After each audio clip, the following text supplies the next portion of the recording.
আলহামদুলিল্লাহ রাব্বিল আলামিন আসসালাতু ওয়াসসালামু আলা আশরাফিল আমবিয়া ওয়াল মুরসালিন ওয়া আলা আহলিহি ওয়া সাহবিহি আজমাইন।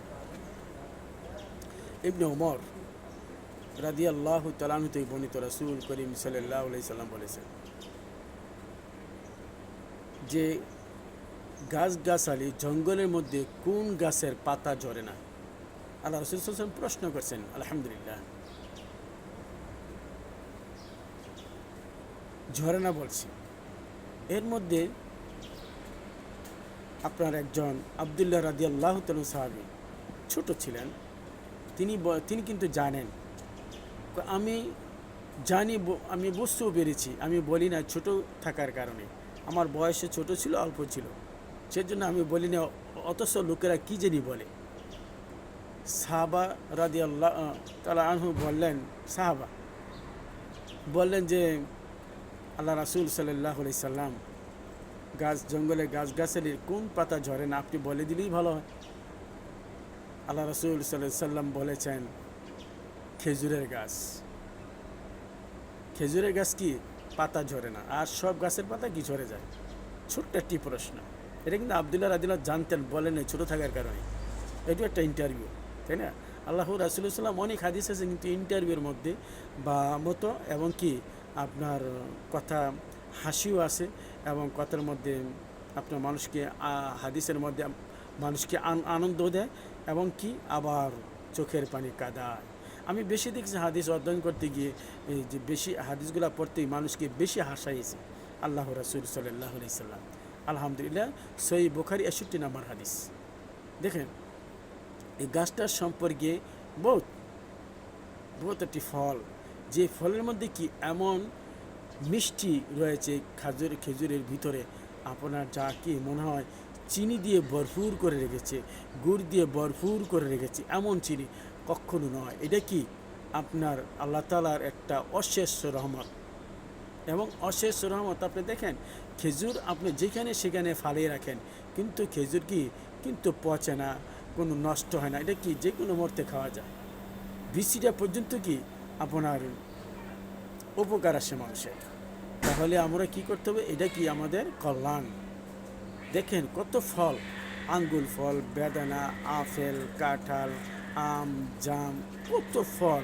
আলহামদুলিল্লাহ, মানে অনেক ফলের নাম কি আমরা জানি। এক এক দেশের এক এক রকমের ফল রয়েছে, যা মানুষের কল্যাণের জন্য, উপকারের জন্য আসে। এটাও একটি কি বড় নিয়ামত। আল্লাহ তাআলা বলেছেন, ফাবিআইয়ি আলাই রাব্বিকুমা তুকাযিবান। আল্লাহ বলেছেন, আমার কোন কোন নিয়ামতরা তুমি অস্বীকার করবে বলো দেখি।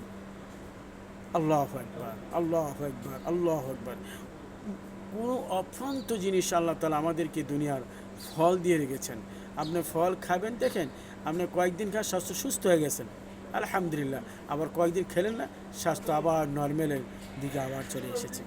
এটা কি আমাদের এই ফল, আপনার খেজুর বলেন, আপনি আবার কাঁঠালও একটি কি মানুষের স্বাস্থ্যের জন্য অনেক উপকার।